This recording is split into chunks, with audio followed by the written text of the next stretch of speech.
যুবসাথী মাসে মাসে 1500 করে, 12 মাসে 18,000 টাকা। লক্ষ্মী ভান্ডার আমার মা পাচ্ছে 1500 টাকা করে, 12 মাসে 18,000 টাকা।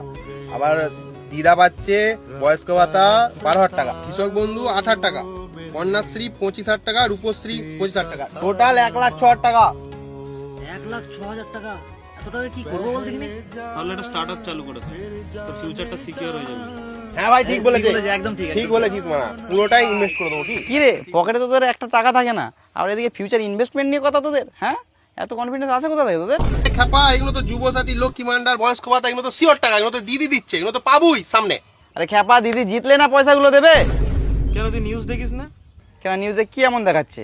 কেন, নিউজে তো প্রতিটা এক্সিট পোলে দেখা যাচ্ছে টিএমসি জিতছে। আরে এক্সিট পোলের কথা ছাড়, তুই চায়ের দোকানে, বাস স্ট্যান্ডে, তুই যেখানেই যাবি সব জায়গাতেই গিয়ে দেখবি সব জায়গায় টিএমসির হাওয়া চলছে। টিএমসি গ্যারান্টি দিচ্ছে। গ্যারান্টি। তাহলে তো আমাদের ইনভেস্টমেন্টটা সিওর। হ্যাঁ, হচ্ছে তো।